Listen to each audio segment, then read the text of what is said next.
For this lecture, we're going to look at how we can use parametric equations to model projectile motion in our calculator and use that model to solve problems in the textbook and beyond. So, parametric equations and projectiles.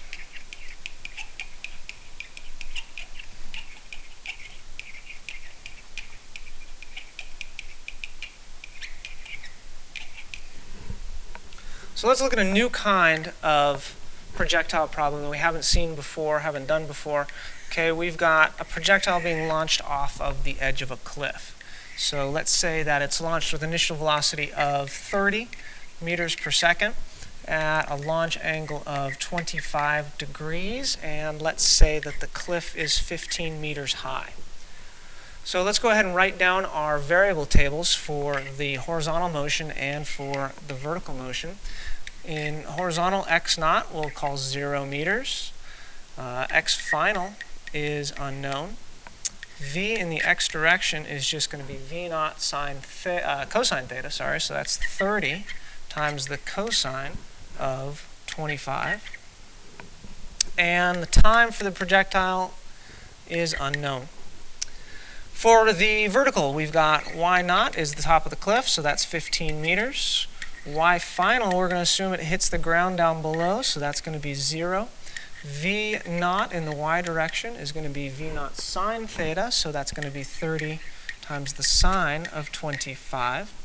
V final in the y direction, we don't know how fast this thing's going right before it hits the ground.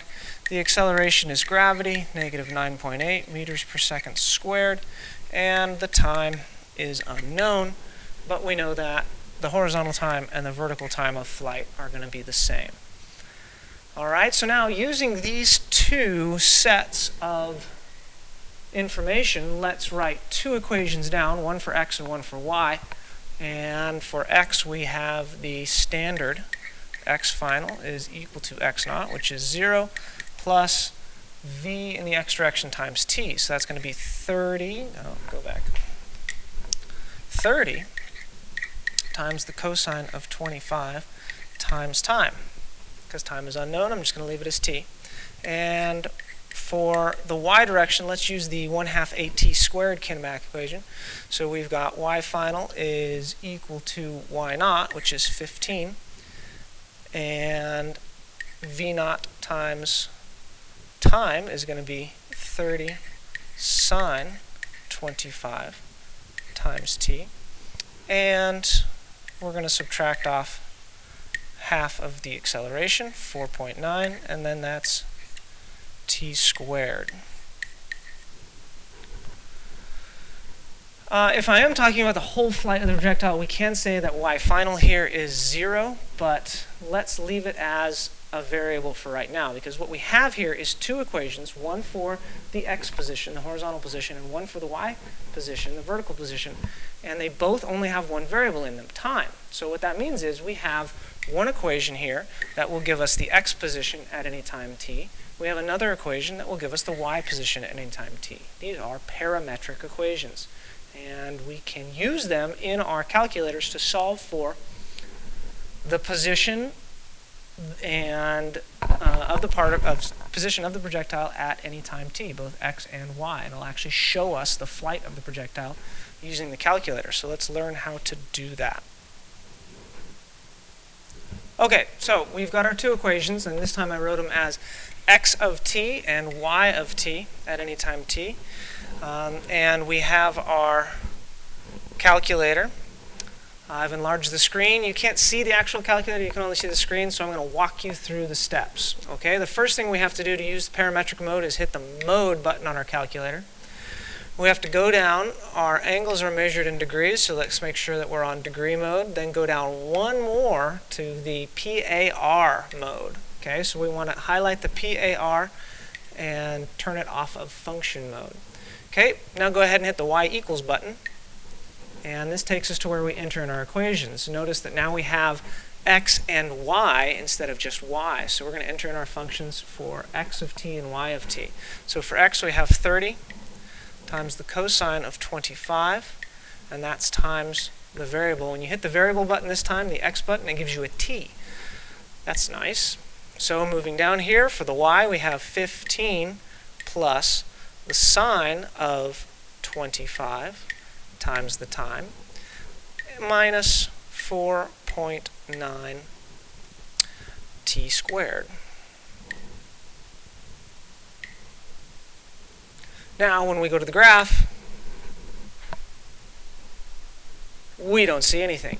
That's because our window right now is not large enough. So let's hit the window button. And we see that it's a little bit different from how it is normally. We have t-min, t-max, t-step. So these are times. We want to start at 0 seconds, and let's take it all the way out to 8 seconds. I'm not sure how far we need to go. For the x minimum, let's do 0, because we started at x naught is 0. And for the maximum, I'm not sure how far this projectile is going to go. Let's just try 100. For the y minimum, it's going to not go down below the ground, so we'll keep that at 0. And for y maximum, let's say we started at 15, so it's going to go up from there. Let's try 30. And our y scale is 1. Now let's see what we get when we graph. Ha ha! We have a vision of a projectile being launched from a cliff. All right, so we can see that. Well, if we change the window, let's change the window just a little bit more. Let's do, a x max. It looks like we don't need to go this far. Let's go 60. And let's do a y max of 20. Let's see where that gets us. Okay, so again, we've got a graph of a projectile being launched off of a cliff. Okay, I just realized that I made a mistake. This projectile should be going up and coming back down, and it doesn't do that. So when we go back and look at the mistake that I made, in the y1 equation, I forgot to put the 30 in front of the sign. So I'm going to go down and fix that.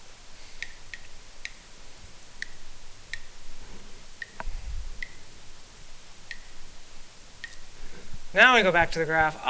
Okay. So I got to change my window again. Having fun here. X max, let's go back to 100. And y max, we need to go, let's try 40. Graph it now. Hey, that is a projectile being launched off of a cliff or a building. Fantastic. So what can we do with this? Let's hit trace. So notice at the bottom of the screen, let's move this up a little bit, sorry. At the bottom of the screen we have t equals 0, x equals 0, y equals 15. This is the position of the projectile at t equals 0 seconds. If we move the arrow key, if we touch the arrow key to move it over, we can see that at t equals 0.785 seconds, the projectile is now at 21.35 meters horizontally and 21.935 meters vertically. This is the position of the particle at that time, t equals 0.78 seconds. Let's say I ask you, where is the projectile at 4 seconds? Just hit the number 4 on the calculator. T equals 4, boom, it's going to take you right there. Oh, it's actually already hit the ground at that point. All right, it's at negative 12.68, so that doesn't do us any good. All right, so with this trace, we can see about what time it hits the ground. If we go back and forth here between 3.4 seconds and 3.5 seconds, we see that we go from positive y equals 1.39 to negative y equals negative 1.39. So it hits the ground somewhere between 3.4 and 3.5 seconds. If we want to get more precise than that, we can go back to window, change the t step to like, I don't know, 0.05. Go back to the graph. It's going to take a little bit longer to graph it. And hit trace again. And it was right around 3.4 seconds. So let's look at it again. Now we can go in smaller increments. It's between 3.45 and 3.5 because we go from positive y to negative y. So that's probably good enough. We can say about 3.45 seconds it hits the ground. Okay, what else can we find? Let's see here. We can find out how high the projectile goes. Oh, notice that was also the time of flight, 3.45. We can see how high it goes. Here it's at 23.19, 23.2. There it is. That's the maximum according to this. And it occurs at 35 meters in the x direction, at a time of t equals 1.3 seconds. Fantastic.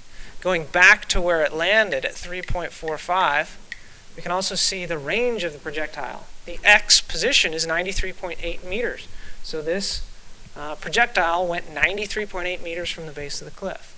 Okay, so this can be really handy to solve for different things that you're asked to find in terms of projectile motion problems. So you need to now do a problem